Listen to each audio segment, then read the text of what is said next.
Now you done been good, but you can do better. I done been wet, but I can get wetter. Come and make it rain down on me.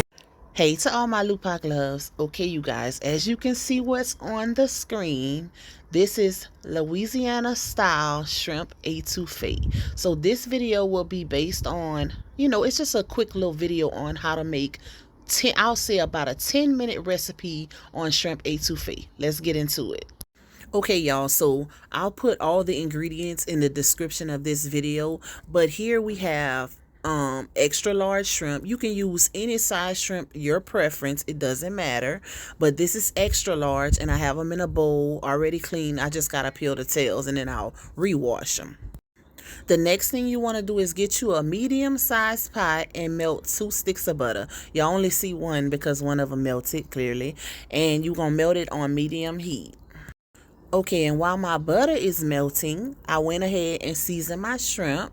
As you can see, I didn't already peel the tails. I'm not going to make the video too long and show y'all. Like, if you don't know the basics, you don't need to be cooking, baby.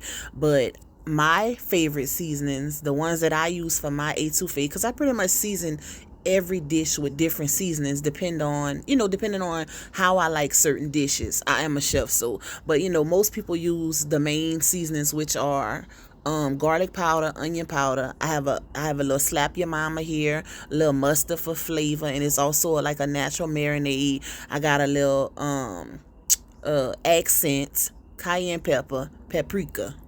Oh, and a little parsley. Now, those are my faves, especially for seafood, but you can use whatever you have in your cabinet, whatever is your preference on how you like your food to taste. That's your choice. So season your shrimp up and set them to the side because you don't need them right now. Oh, and these are how my shrimp look once they are seasoned and set to the side. Now we back to our butter in our pot, and as you can see, the butter is melted. I done added some minced garlic and some frozen seasonings. I like to use fresh and pretty much everything I make because of the aromas that it give. When you cooking, you like your house to smell good, of course, and frozen seasoning don't give that. But I didn't feel like going to the store. It's not grocery day, so I use what I had, and I use mixed seasoning. So you're going to saute all of that down. And also, if you guys do make this recipe, I really do suggest using fresh seasoning. Cut it up. Like I said, I use what I had because it ain't grocery day yet, baby. Now, this recipe can feed about a family of a size, like 5, I would say. Yeah, about 5 people, 5 to 6 people, depending on how much y'all eat.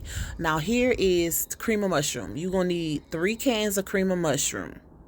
Okay, and you also gonna need a 12-ounce can of tomato paste. The brand does not matter. Trust the plus. So get you a 12-ounce can of tomato paste, not sauce.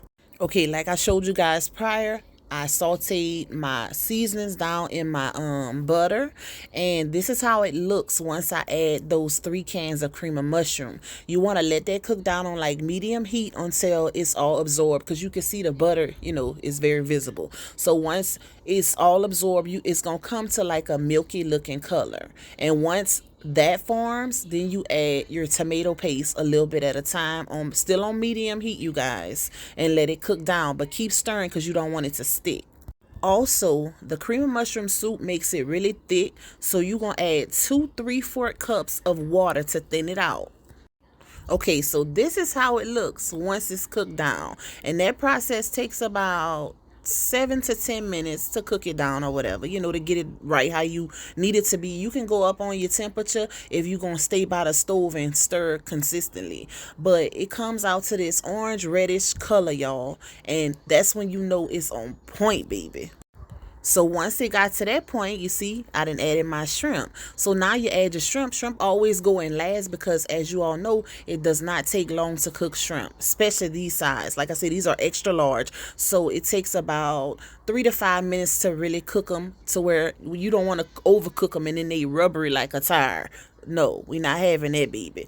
But you add your shrimp and then you let it cook on low to medium for about another 10-15 minutes. And keep in mind, you're going to have to add some more seasoning unless you bland and you like it bland. But we don't do bland over here, baby. We don't do nothing bland. Trust the plus. So I definitely reamp up on my seasonings. The same seasonings I used on my shrimp, I put it in my sauce. And guess what? Boom, baby. This is my end result. Because guess what?